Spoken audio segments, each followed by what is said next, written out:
जय हिंद साथियों, आप सभी का स्वागत है आपके अपनी यूट्यूब चैनल ज्ञान गुरु जीएस पर। तो आज हम देखने वाले हैं साइंस के मोस्ट इम्पोर्टेंट 30 प्रश्न, जिसमें आपको ऑप्शन वाइज होगा। समझ गए दोस्तों? तो आपको तीसों का तीसों क्वेश्चन जवाब देना है। तो चलिए पहला क्वेश्चन स्टार्ट करते हैं। पहला क्वेश्चन है आपका, आंसुओं में कौन सा पदार्थ घुला रहता है? आपका ऑप्शन है सामान्य नमक, समुद्र, स्टार्च और ग्लूकोज। इसका सही आंसर क्या हो जाएगा? आपका सामान्य नमक। इसको चलिए आगे डिटेल में देखेंगे। पहला ऑप्शन में देख लेते हैं कौन सा क्वेश्चन से क्वेश्चन बन सकता है। तो देखिए, एक ऑप्शन से क्वेश्चन बन सकता है ग्लूकोज से। ग्लूकोज का बार बार फार्मूला पूछ लेता है हर एग्जाम में।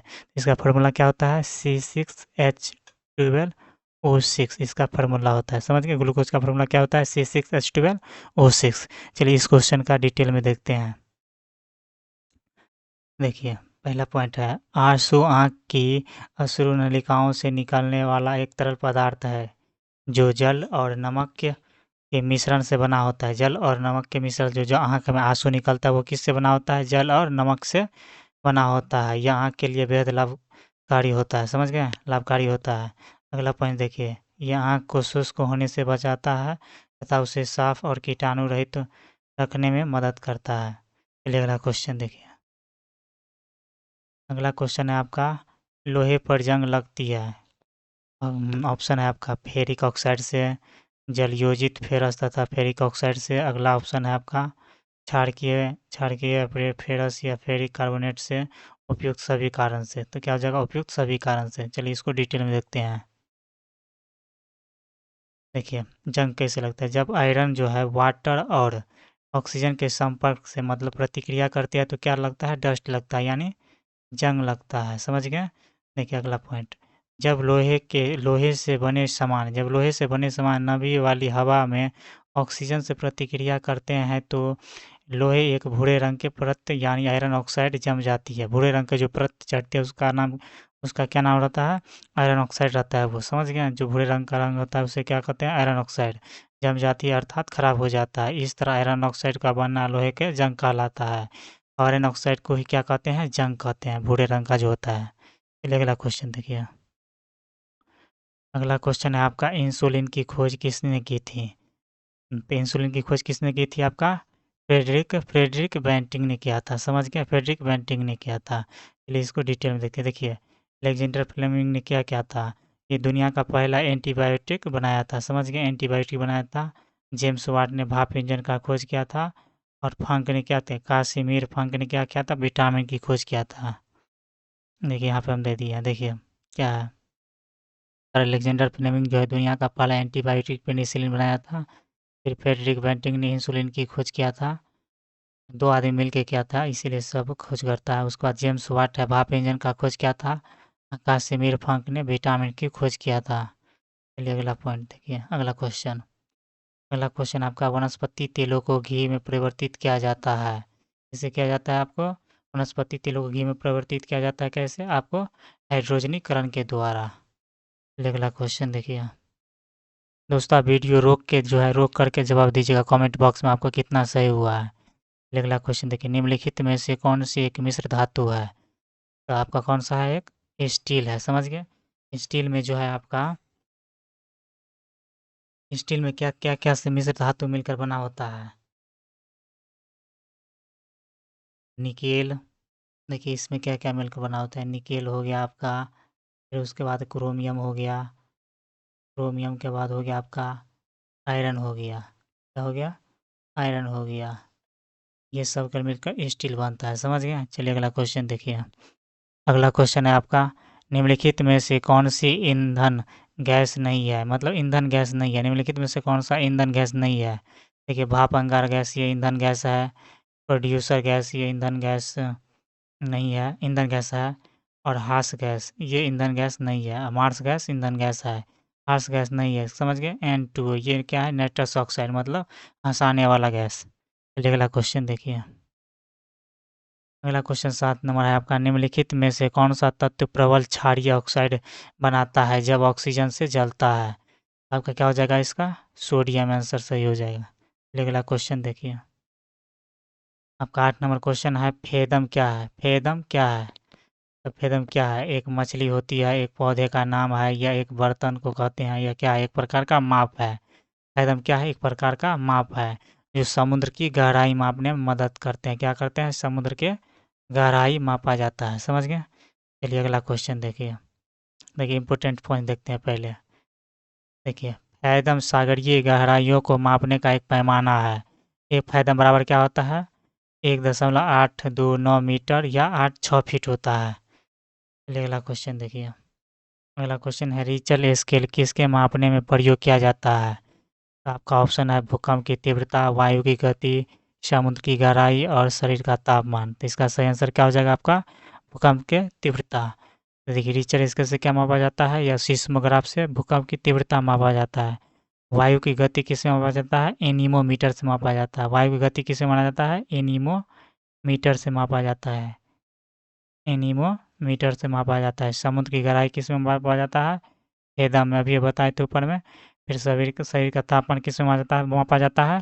थर्मामीटर में मापा जाता है। किस में मापा जाता है? थर्मामीटर में। थर्मामीटर में मापा जाता है। चलिए अगला क्वेश्चन देखिए।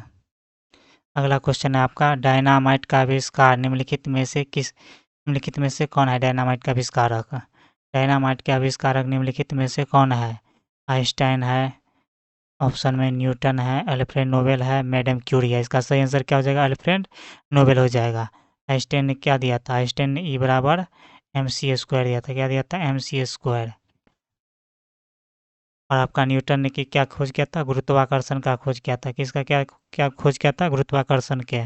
उसके मैडम क्यूरी जो है आपका रेडियम का खोज किया था। पोलोनियम और रेडियम का खोज किया था। समझ गए? रेडियम प्लस पोलोनियम का खोज किया था। चलिए इस क्वेश्चन का डिटेल में देखते हैं। देखिए अल्फ्रेड नोबेल के बारे में कुछ जानते हैं। इम्पोर्टेंट पॉइंट देखिए, अल्फ्रेड नोबेल डायनामाइट का आविष्कारक थे जो उन्होंने 1867 में आविष्कार किया था। देखिए अल्फ्रेड नोबेल का जन्म 21 अक्टूबर 1883 में स्वीडन में हुआ था और 10 दिसंबर 1996 में इटली में उनका क्या हो गया था? निधन हो गया था। नोबेल पुरस्कार की शुरुआत जो है 10 दिसंबर 1901 को नोबेल अल्फ्रेड के मृत्यु के 5वीं वर्षगांठ पर हुआ था। समझ गए? चलिए अगला क्वेश्चन देखिए। अगला क्वेश्चन 11 नंबर है आपका प्लास्टर ऑफ पेरिस प्राप्त किया जाता है। प्लास्टर ऑफ पेरिस कहाँ से प्राप्त किया जाता है आपका? तो जिप्सम से प्राप्त किया जाता है। समझ गए? जिप्सम को जब 120 प्लस 120 से लेकर 180 पर गर्म करते हैं तो क्या होता है? प्लास्टर ऑफ पेरिस प्राप्त होता है। चलिए अगला क्वेश्चन देखिए। अगला क्वेश्चन है चिकित्सा व युद्ध में उपयोग के लिए किन किरणों पर नवीनतम अनुसंधान हो रहा है? आपको किस किरण पर हो रहा है? लेजर किरण पर हो रहा है। समझ गए? चलिए अगला क्वेश्चन देखिए। 13 नंबर क्वेश्चन है आपका रडार में किस प्रकार के तरंगे होती है? रडार में किस प्रकार की तरंगे होती है? वीडियो रोक करके जवाब दे दीजिए। इसका सही आंसर हो जाएगा विद्युत चुम्बकीय तरंगे होते हैं। चलिए अगला क्वेश्चन देखिए। अगला क्वेश्चन है आपका आकाश में नीले रंग दिखाई मुख्य कारण क्या है? आकाश में जो हमें नीले रंग दिखाई देते हैं उसका मुख्य कारण क्या होता है आपका? जवाब दीजिए वीडियो रोक के। इसका सही आंसर हो जाएगा आपका वायुमंडल में उपस्थित धूल आदि कणों के द्वारा सौर किरणों का प्रकीर्णन। देखिए आपका प्रकाश में आपका जैसे सूर्य का लाल रंग क्यों दिखाई देता है उगते समय रंग से रिलेटिव जितना भी क्वेश्चन आपको पूछेगा तो उसमें क्या हो जाएगा? प्रकीर्णन उसका आंसर होगा। समझ गए? चलिए अगला क्वेश्चन देखिए। 15 नंबर 15 नंबर क्वेश्चन है तेज गति से आता हुआ वाहन हॉर्न बजाता है तो उसका पिच क्या होता है? अधिक सुनाई देता है। क्या होता है? अधिक सुनाई देता है। चलिए अगला क्वेश्चन देखिए। सूती और ऊनी रेशों में अंतर ज्ञात किया जा सकता है कैसे? छूकर या जलाकर या NaOH से अभिक्रिया करके या SHO से क्रिया करके। तो इसका सही आंसर क्या हो जाएगा आपको? जला करके। बर्फ पर दाब बढ़ाने से उसका गलनांक क्या होता है?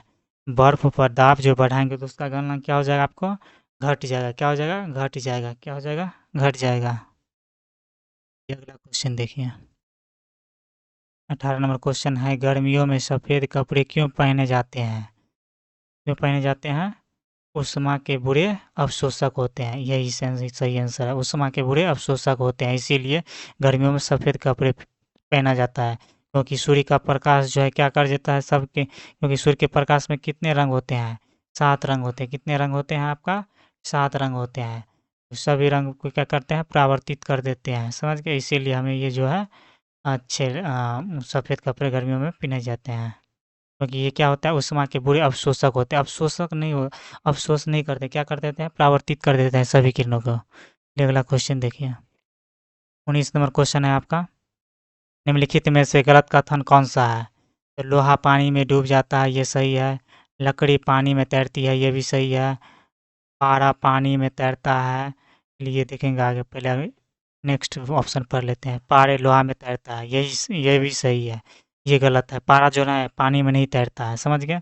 पारे में लोहा तैरता है, क्योंकि पारे का घनत्व जो है ना लोहा से अधिक होता है, इसीलिए जो है लोहा तैरने लगता है, समझ गए। तो इसका सही आंसर क्या हो जाएगा आपका, सी हो जाएगा, पारा पानी में नहीं तैरता है, समझ गए। इसमें दिया है कि तैरता है। चलिए अगला क्वेश्चन देखिए, 20 नंबर क्वेश्चन है आपका, संतरे में कौन सा विटामिन अधिक होता है। संतरे में कौन सा विटामिन अधिक होता है, तो विटामिन आपका सी अधिक होता है। खट्टे फलों में कौन सा विटामिन अधिक होता है, विटामिन सी। अगला क्वेश्चन देखिए, विटामिन डी जो है कहाँ से प्राप्त होता है, तो सूर्य के धूप से प्राप्त होते हैं आपके। फिर विटामिन ए गाजर से प्राप्त होते हैं। फिर विटामिन बी क्या चीज़ से ज़्यादा प्राप्त होते हैं आपको, विटामिन में बहुत सारा कॉम्प्लेक्स है, समझ गए। ये आप कमेंट में बताइएगा। चलिए अगला क्वेश्चन देखिए, 21 नंबर क्वेश्चन है आपका, चमगादड़ अंधेरे में उड़ सकते हैं, क्योंकि उन्हें सहायता प्राप्त होती है। क्योंकि उन्हें सहायता प्राप्त होती है, कौन सी की, उसमें जो चमगादड़ अंधेरे में उड़ सकती है, लेकिन उसे जो है कौन सा वेव प्राप्त होता है जो अंधेरों में भी उड़ सकती है। क्या हो जाएगा इसका सही आंसर, अल्ट्रासोनिक वेव, समझ गए। अल्ट्रासोनिक वेव के सहायता से जो है चमगादड़ अंधेरे में भी उड़ सकते हैं, क्योंकि चमगादड़ जो है ना, ये मान के चलिए चमगादड़ है, तो चमगादड़ अपने से एक किरण छोड़ते हैं, मान के चलिए आगे सामान रखा हुआ है, कोई कोई वस्तु है यहाँ पे, इसको जो है ना यहाँ पे क्या करेगा, एक वेव छोड़ेगा, एक किरण छोड़ेगा, जिस किरण का नाम क्या है, अल्ट्रासोनिक, समझ गए। अल्ट्रासोनिक हिंदी में बोलते हैं इसको पराश्रव तरंग। तो पराश्रव तरंग जो छोड़ेगी, तो ये जो है इससे टकरा कर इसको वापस इसको जो है सिग्नल भेजेगी, तो समझ जाए कि ये चमगादड़ की यहाँ पे कोई वस्तु है, तो ये क्या करेगी, अपना रास्ता मोड़ देगी यहाँ पे, समझ गए। चलिए अगला क्वेश्चन देखिए, 22 नंबर क्वेश्चन है आपका, एल्युमिनियम एल्युमिनियम किस खनिज से प्राप्त की जाती है। मतलब एल्युमिनियम का अयस्क पूछ रहा है, कौन सा हो जाएगा इसका सही आंसर आपका हो जाएगा, देख लीजिए, मोनाजाइट है, एंथ्रासाइट है, बॉक्साइट है, थोरियम है। इसका सही आंसर क्या हो जाएगा, बॉक्साइट सही जवाब हो जाएगा, समझ गए।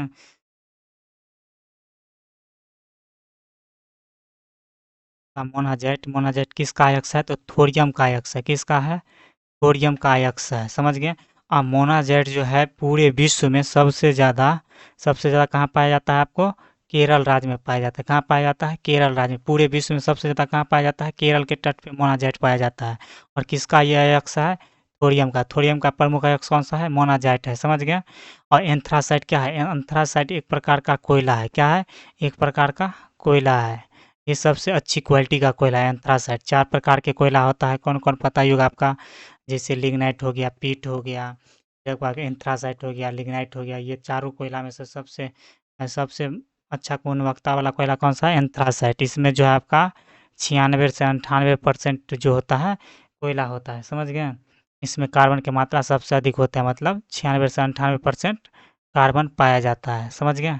चलिए देखिए, थोरियम क्या है, थोरियम तो वही है, क्या है, मोनाजाइट का एक प्रमुख अयस्क है, थोरियम का, समझ गए। अगला क्वेश्चन देखिए, अगला क्वेश्चन क्या है, ब्लैक होल क्या है। तो ब्लैक होल क्या है, निहारिका है या उल्का है या सूर्य के धब्बे हैं, या इनमें से कोई नहीं है, तो इनमें से कोई नहीं। चलिए इसको डिटेल में देखते हैं आगे। देखिए ब्लैक होल क्या है, ब्लैक होल अंतरिक्ष में ऐसे क्षेत्र है जहां भारी मात्रा में द्रव्यमान की एक छोटी सी मात्रा पैक किया जाता है। इससे इतना तीव्र गुरुत्वाकर्षण खिंचाव उत्पन्न होता है कि प्रकाश भी बाहर नहीं निकल पाता है। देखिए ब्लैक होल किसे कहते हैं, ब्लैक होल एक ऐसा छोटा छोटा स्थान है जो बहुत सारा द्रव्यमान एक छोटा मात्रा में क्या होता है, पैक होता है, और इसमें इतना बड़ा गुरुत्वाकर्षण, इतना का खिंचाव होता है, जिससे जो है प्रकाश का भी निकलना मुश्किल होता है, समझ गए। अगला क्वेश्चन देखिए, अगला क्वेश्चन है 24 नंबर आपका, जल की अस्थायी कठोरता का कारण क्या है आपका।